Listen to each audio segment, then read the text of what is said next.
ठीक है। क्या लिखा? उत्सर्जन वह प्रक्रिया है जिसके द्वारा जैविक क्रियाओं के फलस्वरूप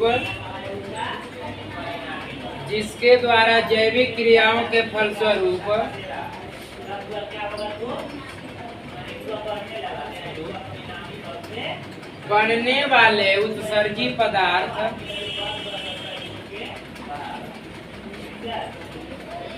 जैविक क्रियाओं के फलस्वरूप बनने वाले उत्सर्जी पदार्थ जैसे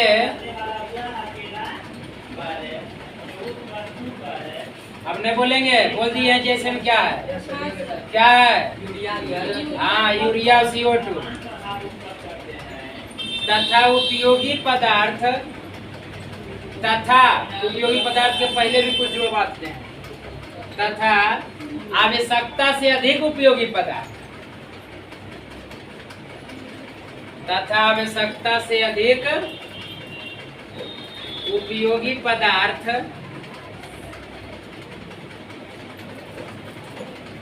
आवश्यकता से अधिक उपयोगी पदार्थों को शरीर से बाहर निकाला जाता है। शरीर से बाहर निकाला जाता है। समझ में आ गया? कोई दिक्कत? देखो CO2 निकलता है। अभी हम तुम लोग को एगो बात बताए थे, प्रोटीन के विखंडन से जो अमोनिया बनता है ना, वह प्रोटीन के विखंडन से बनने वाले उत्सर्जी पदार्थ के रूप में वो 3 प्रकार के पदार्थ बनता है। कितने प्रकार के? 3 प्रकार के पदार्थ अलग अलग जीवों में बन सकता है। जैसे सबसे पहले हम बताए थे, उससे क्या बनता है? फिर क्या बताए? यूरिया।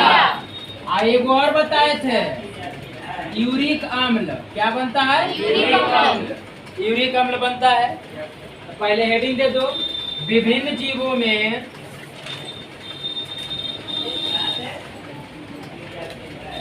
बनने वाली या विभिन्न जीवों में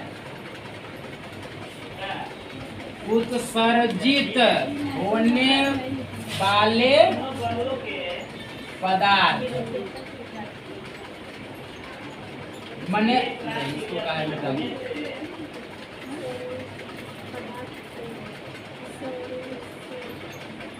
जलीय जीव और जल में कौन रहता है? मछली। और कौन रहता है? अमीबा रहता है ना। इन सभी पदार्थों में जो निकलेगा उत्सर्जी पदार्थ वो क्या हो जाएगा?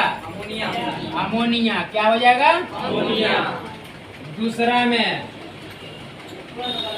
स्तनधारी। दूसरा में क्या लिखना है? स्तनधारी। इसके साथ क्या रहता है? केचुआ। क्या रहता है? केचुआ। और कौन रहता है इसके आसपास? मेढक। कौन रहता है? तो इन सभी में क्या निकलेगा? अभी ये बताए रे, यूरिया। क्या निकलेगा? यूरिया।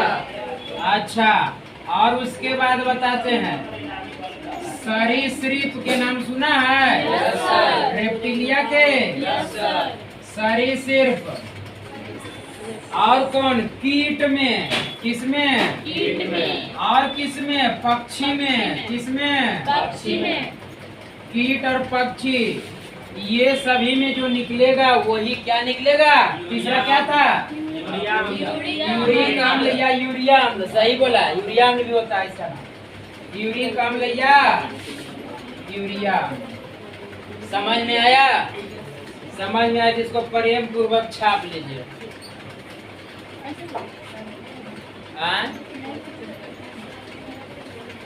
प्रेम पूर्वक छाप लेना है।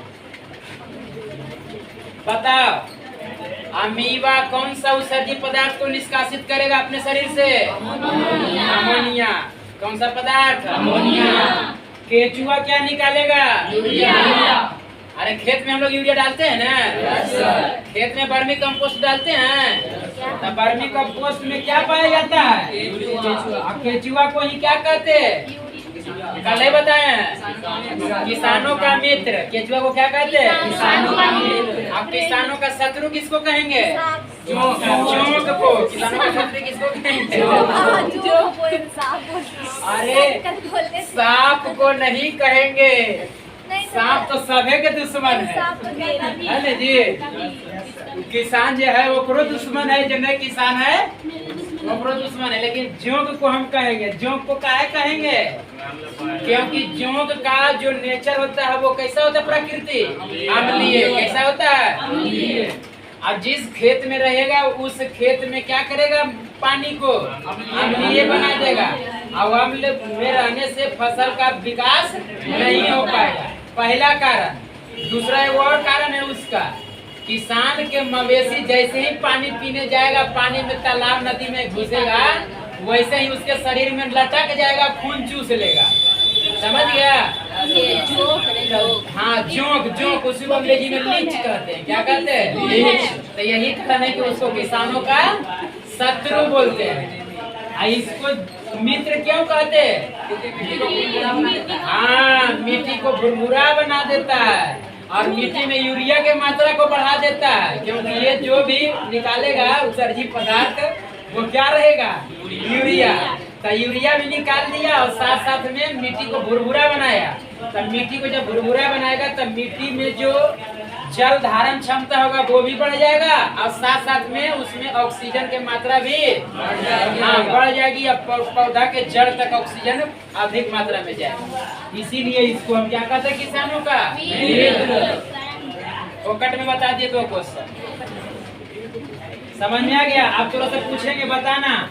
बताओ, स्तनधारी में कौन सा औषधि पदार्थ निकलेगा? यूरिया। स्तनधारी में क्या निकलेगा? केंचुआ में क्या निकलेगा? अमीबा में क्या निकलेगा? अमीबा में क्या निकलेगा? ए देखो जी, हमको देख के बोलना। तू लोग चोरी डकैती कर लेगा अपन कॉपी से, नहीं तो फिर यहाँ से। ठीक है, बता। पक्षी में क्या निकलेगा? हाँ, यूरिक अम्ल। क्या निकलेगा? पता है ना? अच्छा, रेप्टिलिया किसको कहेंगे? अच्छा, छिपकली में क्या निकलेगा? छिपकली में यूरिया निकलेगा? यूरिक अम्ल निकलेगा। काहे अम्ल बोले कि हाँ, वो सरीसृप है। क्या है? अच्छा, भैंस से क्या निकलेगा? अरे, भैंस से क्या निकलेगा? उत्सर्जी पदार्थ। अच्छा, तो बैल में क्या निकलेगा? और हाथी में क्या निकलेगा? यूरिया। सही में? तो घोड़ा में? हाँ, काहे? वो सब किसके जगह पर आ जाएगा? क्लियर है? कोई तरह की दिक्कत मत रहे ना है तब हम चलो। अब हेडिंग दे दो, मानव के उत्सर्जी अंग। क्या हेडिंग देना है? मानव के उत्सर्जी, मानव के उत्सर्जी अंग, एक्सक्रेटरी ऑर्गन ऑफ वुमेन। इसमें पहला लिखना है प्राथमिक उत्सर्जी अंग। क्या आता है इसमें? इसमें क्या आता है पता? ब्रिक आता है। इसी को हम किडनी बोलते हैं। क्या बोलते हैं? किडनी। ये क्या निकालेगा? यूरिन निकालेगा। क्या निकालेगा? मूत्र या यूरिन, इसी को कहते हैं। दूसरा होता है सहायक उत्सर्जी अंग। क्या होता है? सहायक उत्सर्जी अंग होता है। क्या होता है? सहायक उत्सर्जी अंग। इसमें क्या क्या आएगा? इसमें तो ब्रिक आ गया। इसमें आता है तुम्हारा त्वचा। क्या आता है? त्वचा। त्वचा से क्या निकलता है? क्या निकलता है? पसीना। उसके बाद में आता है फेफड़ा। उसमें ऑनलाइन वाले दिख रहा है जी? कमेंट करो, नहीं दिख रहा था। फेफड़ा। फेफड़ा से क्या निकलता है? बोलो। CO2। और क्या निकलेगा? जलवाष्प। क्या निकलेगा? ETC। नीचे आ रहा है देखो उसमें, और नीचे नहीं आएगा। चलो, तो फेफड़ा हो गया, त्वचा हो गया। ठीक है, अपना लिखो।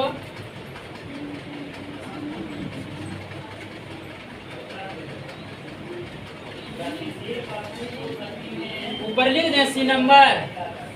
सी नंबर ऊपर लिख दो, कोई दिक्कत? सब दिख जाएगा ना। यकृत के नाम सुने हो? इससे क्या निकलता है? While pigment. क्या निकलेगा? वाइल पिगमेंट निकलता है। क्या निकलता है? While pigment. साथ साथ में यहीं से निकलता है यूरिया। क्या निकलता है? यूरिया। पिगमेंट ही बोले। हाँ, पिगमेंट, वाइल पिगमेंट। तो पिग लिखा। नहीं वाइल लिख देते हैं, वो सब प्रिंटिंग मिस्टेक होता है। करंट उसके बाद में देखो आंत होता है। क्या होता है? इसमें निकलता है कैल्शियम और कुछ मात्रा में निकलेगा भारी धातुएं। क्या निकलेगा? भारी धातुएं। ठीक है, बस इतना ही है। ये सब तुम जितना बता दिए सब फैक्ट, एकदम फैक्चुअल चीज है। ये सब तुम्हारे 10th के सिलेबस से ज्यादा ही है, कम नहीं है।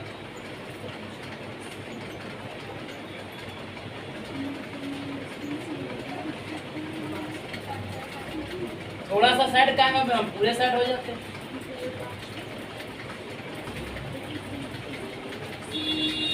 अब दिख रहा है?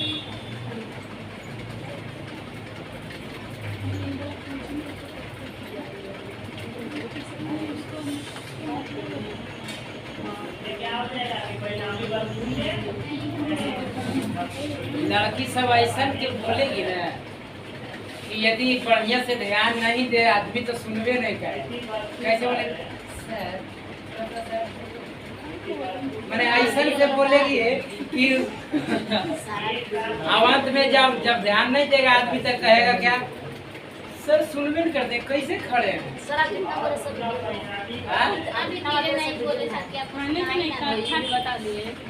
ये हो गया हो? बिता दें?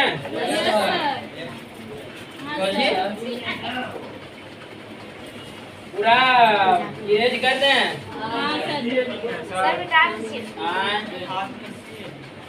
आंत है, सी है, कैल्शियम है। मिटा दें? एक बार बता ले, मानव में उत्सर्जी अंग कई प्रकार के? 2 प्रकार के। एगो प्राथमिक या मुख्य भी कह सकते हैं इसको, मुख्य भी कह सकते हैं इसी को। तब मुख्य उत्सर्जी अंग कौन है? क्या है बतान रे? किडनी या इसी को गुर्दा भी बोलते हैं। इसी को क्या बोलते हैं? गुर्दा भी बोलते हैं। इसी को वृक्क भी बोलते हैं। इसी को किडनी भी बोलते हैं। ठीक है? हाँ, उसके बाद देखो सहायक उत्सर्जी अंग में कौन आया? त्वचा, स्किन। स्किन से क्या निकलता है? फेफड़ा। क्या है? ये भी सहायक उत्सर्जी अंग है। फेफड़ा से क्या निकलता है? साथ में जलवाष्प निकलता है। तीसरा यकृत, लीवर, करेजवा। करेजवा से क्या निकलता है? पिगमेंट निकलता है। और क्या निकलता है? आंत से क्या निकलता है? कोई दिक्कत? चलिए,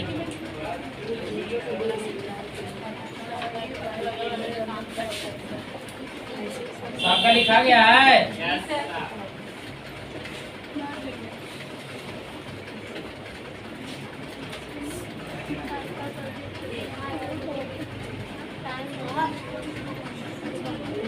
अब जो है कुछ चर्चा हम लोग कर लेते हैं ब्रीक पर। किस पर? ब्रीक पर।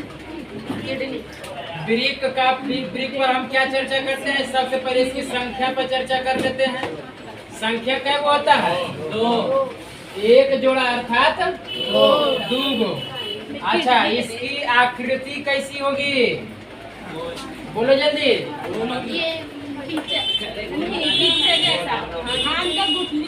पागल है, अंदर से 2 गो का निकालोगी तो ऐसा होता है। आकृति होती है बोड़ा के बीज, देखा है? इसी शेप में होता है। यही देखो है किडनी। ये क्या हो गया? किडनी। हाँ, किडनी तो मशरूम लग रहा है। ये कौची निकाल दिए? इसका नाम है यूरेटर। अभी बाद में बताएंगे, बस आकृति खाली बता दिए। पिन शेप्ड होता है। कैसा होता है? पिन शेप्ड होता है आकृति। उसके बाद में इसका आकार कैसे होगा, कैसा कितना बड़ा होता है? 11 सेंटीमीटर लंबाई, 5 सेंटीमीटर चौड़ाई और 3 सेंटीमीटर मोटाई। कितना होता है? अरे किडनी का आकार कैसा होगा? 11 सेंटीमीटर, 5 सेंटीमीटर, 3 सेंटीमीटर, लास्ट में सेंटीमीटर, मतलब सबके लिए सेंटीमीटर। ठीक है? अरे किलोमीटर और मीटर मत कर देना।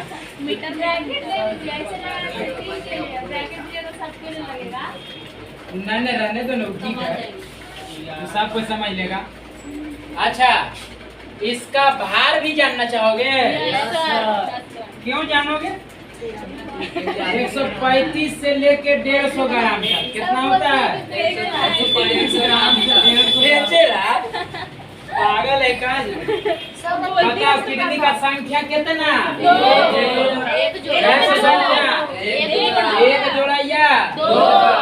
अच्छा, अब आकृति कैसा? पिन से गोड़ा के बीच के आकार के भी कह सकते हो। हाँ, या तो सीम के बीज देखे हो? अरे राजमा देखा है? तो वैसे नहीं है? ठीक है।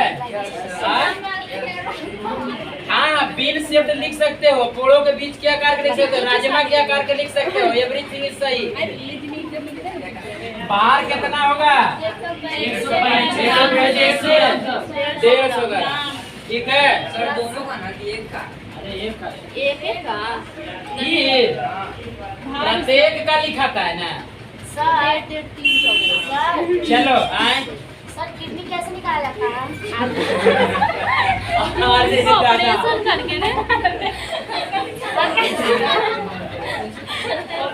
अब कह रही है किडनी कैसे निकाला जाता है। देखो बताइए सर हमको। ऑपरेशन करके। वो तो पता है सर, किडनी सर कहाँ कहाँ रहता है? कहाँ रहता है? तो इन पूछो। देखो ये मेरुदंड जो होता है ना, मेरुदंड के पृष्ठ भित्ति के क्षेत्र में, मेरुदंड के नजदीक में, नीचे पेल्विक गर्डल के थोड़ा सा ऊपर, ये दोनों तरफ लेफ्ट और राइट साइड में अवस्थित होता है। एक यहाँ, एक यहाँ। हाँ, ठीक है।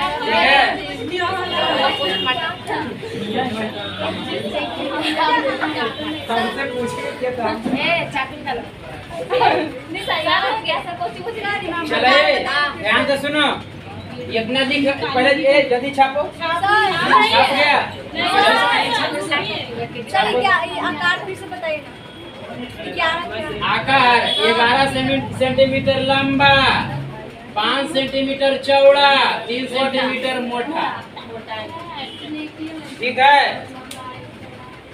लंबा, अरे ऐसे भी तुम लोग समझ अच्छा 3 गो रहे लगातार लिखल, तो लंबाई गुने चौड़ाई गुने मोटाई ही होता है। मोटाई मतलब फैट। अरे तो वही ना हुआ है। हाँ सर, फैट है।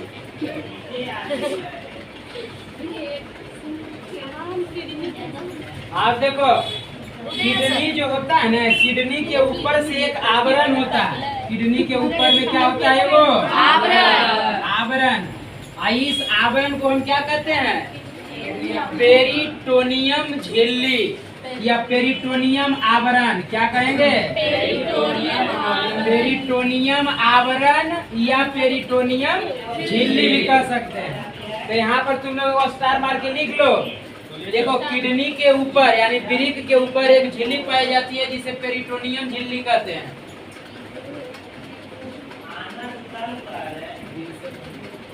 किडनी के ऊपर एक झिल्ली पाई जाती है जिसे क्या कहते हैं? पेरिटोनियम झिल्ली कहते हैं। इसे क्या कहेंगे? पेरिटोनियम झिल्ली लिख लिया? अभी हटाइए रहा है हमारा।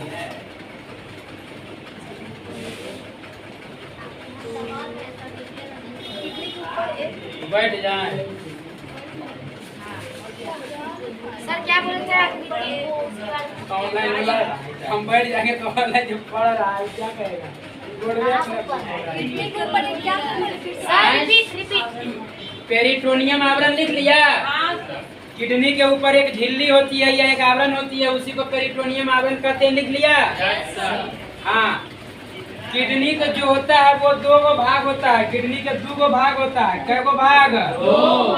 एक होता है कॉर्टेक्स, एक कौन होता है? एक होता है मेडुला। कौन होता है? मेडुला। एगो कॉर्टेक्स है, एगो मेडुला। बस अभी दो गो खाली नाम लिख।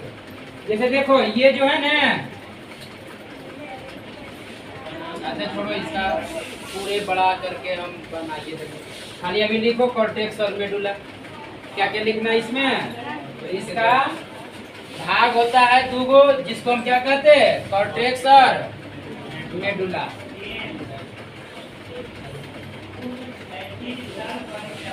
हो गया? क्या लिखे सर? कॉर्टेक्स और मेडुला लिख लिया? मेडुला, मेडुला लिख लिए? अगला लिखो, अगला स्टार देके लिखो। लिखो किडनी में आंतरिक रूप से, किडनी में आंतरिक रूप से या आंतरिक रूप में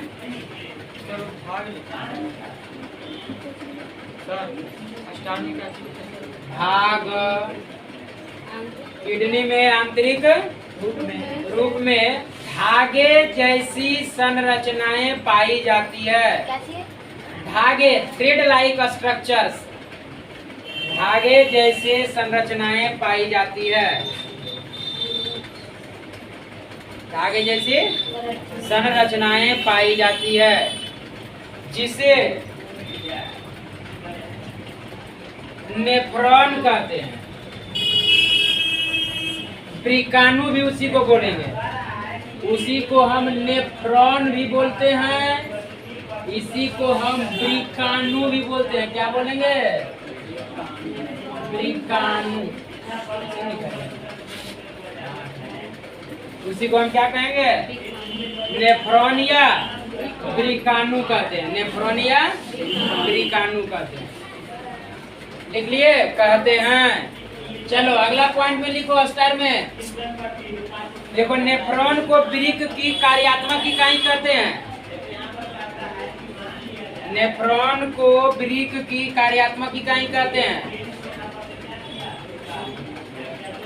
नेफ्रॉन को वृक्क की कार्यात्मक इकाई कहते हैं। Nephron is the structural unit of kidney. Nephron is the structural unit of kidney. Nephron वृक्क की कार्यात्मक इकाई है। नेफ्रॉन किडनी की कार्यात्मक इकाई है।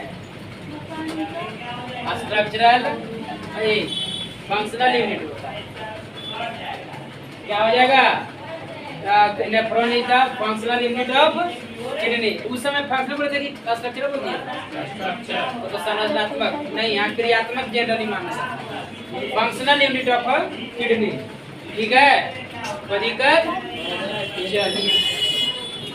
चलो अगला स्टार में लिखो। लिखो किडनी से एक नलिका जुड़ी होती है। किडनी से एक नलिका जुड़ी रहती है,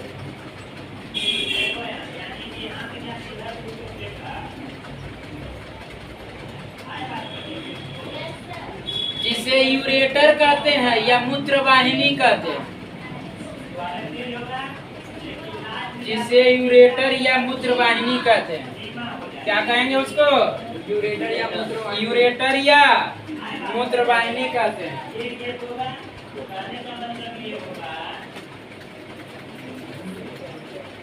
अगला स्टार में लिखो। देखो यूरेटर एक थैली नुमा संरचना में खुलती है, जिसे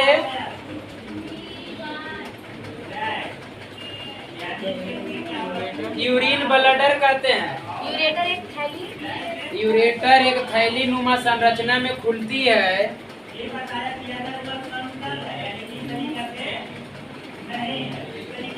यूरेटर एक थैली नुमा संरचना में खुलती है, जिसे क्या कहते हैं?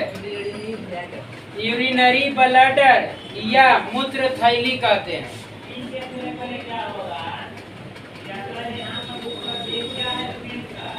या मूत्र थैली कहते हैं। देखो जैसे मान लो इधर मिटा दें, इधर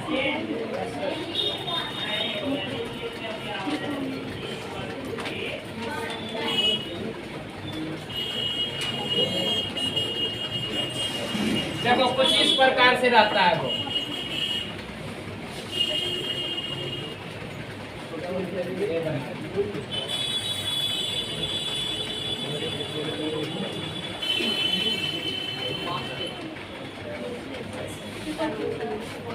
देखो यही है यूरिनरी ब्लैडर। ये क्या है? यूरिनरी ब्लैडर होता है। ये देखो यहाँ से इसका बाहर जाने का ये यूरेथ्रा से जाकर के जुड़ा रहता है। ये किससे जुड़ा रहेगा? यूरेथ्रा से। यही देखो है तुम्हारा कौन? अभी क्या बता रहे थे? अभी बोले मूत्र वाहिनी। अभी ये बोले मूत्र वाहिनी यही है। समझ गया? मूत्र वाहिनी यही है जिसको यूरेटर भी बोलते हैं। क्या बोलते हैं? यूरेटर। हाँ यूरेटर भी बोलेंगे इसी को। यूरेटर कै गो हुआ? अरे किडनी जब दो तो यूरेटर कै गो? ये दोनों यूरिन यानी मूत्र लाके कहाँ जमा करेगा? यूरिनरी ब्लैडर में। यूरिनरी ब्लैडर में दो स्फिंक्टर होता है। कै गो स्फिंक्टर होगा? एक स्फिंक्टर यहाँ होता है, एक स्फिंक्टर यहाँ पे होता है। ये जो स्फिंक्टर है ये होता है इनवॉल्यूंटरी। इनवॉल्यूंटरी का मतलब क्या हुआ? ये 11th क्लास का कंसेप्ट है, तुम लोग के क्लास के नहीं है। ये जो है यहाँ पर इनवॉल्यूंटरी स्फिंक्टर होता है। तो ये स्फिंक्टर क्या करता है कि जैसे ही ये भरा तो बस ये खुल जाएगा। लेकिन फिर भी क्या तुम लोग बैठले बैठले कर देता है? नहीं, उसको रोक के रखता है ना। मतलब यहाँ फिर से वो स्फिंक्टर लगा हुआ है, इसी को वॉलंटरी स्फिंक्टर बोलेंगे। क्या बोलेंगे? मतलब इस पर हमारा इच्छा शक्ति का कंट्रोलेशन है और इस पर हमारा इच्छा शक्ति का कंट्रोलेशन ये डायरेक्ट मेरुरज्जु से कंट्रोल होता है। तो जैसे ही भरेगा ये खुल जाएगा। लेकिन फिर भी हम लोग बाथरूम जाने तक हम उसको रोकते हैं ना। तो इसलिए ये जो है यह वॉलंटरी स्फिंक्टर काम करता है, इसी से वो कंट्रोल होता है। ठीक है? समझ में आ गया? और पढ़ावे? पढ़ाइए ना।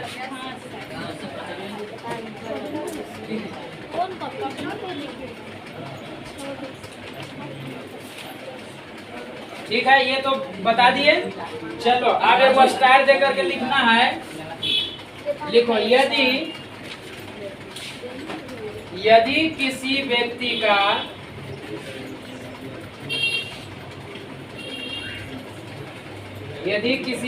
का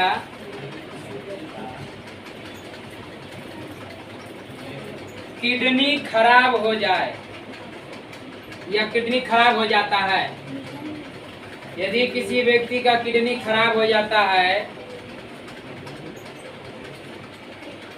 तो उसके शरीर में मूत्र नहीं बनता है। उसके शरीर में मूत्र नहीं बनता है।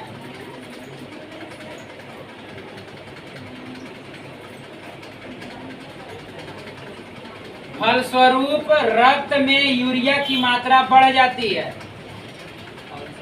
फलस्वरूप रक्त में यूरिया का मात्रा बढ़ जाता है। क्या बढ़ जाता है? यूरिया का मात्रा बढ़ जाता है।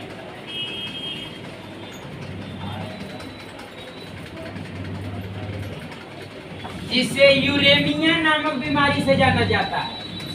कौन सा बीमारी से? यूरेमिया बीमारी से। यूरेमिया नामक बीमारी के नाम से जाना जाता है।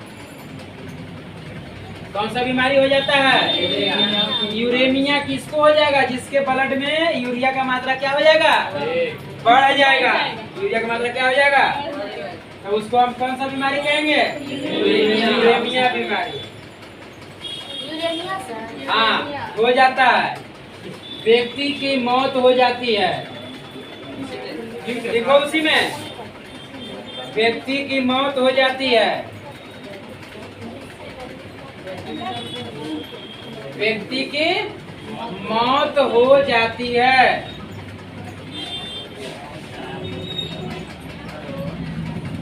हो गया। अगला पॉइंट लेके लिख लेना। यूरेनिया के इलाज के लिए, यूरेनिया के इलाज के लिए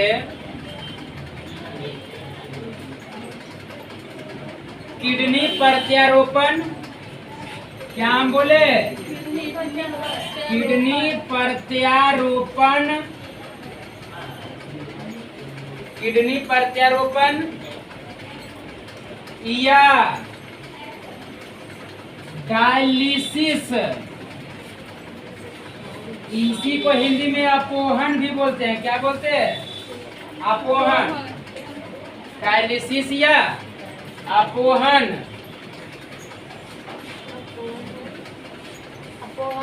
की प्रक्रिया अपनाई जाती है। की प्रक्रिया अपनाई जाती है। दिखा दें? समझ गए? आ रहा है ना समझ में? देखो, जो नहीं समझ में आएगा वो पूछ लेगा। और जो बेमतलब के बैठल है, तो जो लड़का है ओकर बियाह हो जाएगा ओकर उम्र के डबल उम्र वाली लड़की से। बात समझ रहा है? Yes sir. जो समझ के नहीं पढ़ रहा है ओकरा क्या हाल होगा? ज्यादा मत छोड़ो, छोड़ो ज्यादा। उसके उम्र के डबल उम्र वाली लड़की से शादी हो जाएगी। टेंशन नहीं लेना, वही रूल लागू होता है आगे भी। चलेगा सर, चलेगा सर, चलेगा। इसीलिए कहते हैं समझ समझ कर समझना समझदारी का सबसे बड़ा समझ है। और समझ समझ कर जो न समझे मेरे समझ से वो सबसे बड़ा ना समझ है। चलो, किसी का रहे बस याद आया बोल दिए। चलो, अब हेडिंग देना है। क्या चीज? मूत्र। डायलिसिस मतलब क्या होता है? अरे वही डायलिसिस का मतलब होता है ना कि एक मशीन लगा दिया जाता है शरीर में और उसका पूरा ब्लड को फिल्टर करके वो मशीन और फिर ब्लड उसको दे देता है शरीर में। समझ गया? उसी को डायलिसिस प्रक्रिया बोलते हैं। ठीक है। मूत्र देखो क्या होता है। अब इसका संरचना के बात कर लो। संरचना, हेडिंग क्या देना है? संरचना और रचना। सनसना के देखो इधर। देखो संरचना में जल इसमें कितना परसेंट पाया जाएगा है पता? नहीं, 95%। कितना? 95%। लवण कितना होता है? 2%। यूरिया कितना परसेंट? 2%। अन्य पदार्थ कितना परसेंट? 1%। बस इसको लिख लो। ये सब एकदम याद रखना है। बताओ, मूत्र के संरचना में जल कितना परसेंट? 95%। लवण कितना परसेंट? 2%। यूरिया कितना परसेंट? अन्य पदार्थ 1%। अच्छा, कोई यदि पूछ दिया तुमसे कि मूत्र में जल के बाद सबसे अधिक मात्रा में पाए जाने वाला पदार्थ कौन होगा? Urea sir. यूरिया होगा। लवण क्यों नहीं होगा? क्योंकि लवण में तो अलग अलग प्रकार के लवण हो सकते हैं और यूरिया तो स्वयं एक अलग कंपाउंड है। इसीलिए सबसे ज्यादा मात्रा किसका होगा? यूरिया का। समझ में आया? तो सबसे ज्यादा कौन सा पदार्थ पाया जाता है रक्त में?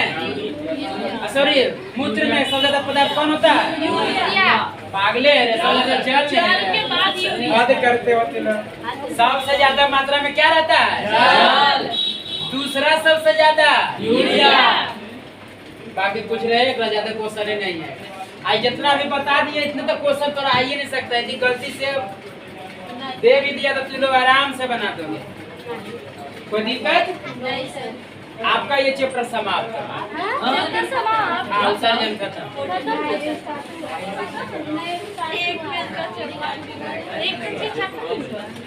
आप देखो, अगला क्लास में एक क्लास इसमें और लेंगे उसमें स्ट्रक्चर ऑफ किडनी पूरा फोटो पार के मैंने डायग्राम बना के और स्ट्रक्चर ऑफ नेफ्रॉन केवल यही दोनों बताना है। जैसे अब नेफ्रॉन बताएंगे तो उसमें बताएंगे कि ग्लोमेरुलस क्या होता है, बोमेन संपुट क्या होता है, हेलेंस लूप क्या होता है, फिर उसमें कहते हैं संग्राहक नलिका क्या होता है, समझ गया। उसके बाद में जो भी उसका और पार्ट से रहेगा ये सारा का चर्चा उसमें किया जाएगा। अभी भाई धमनी अपाही धमनी ये सभी का हाँ। अब जो भी होगा अगला क्लास में देखना बात करेंगे। सर बोल दीजिए जो भी इस लाइक वीडियो को देखे यदि अच्छा लगा तो इस वीडियो को लाइक करें और इसी तरह के और वीडियो देखने के लिए चैनल को सब्सक्राइब अवश्य करें। धन्यवाद।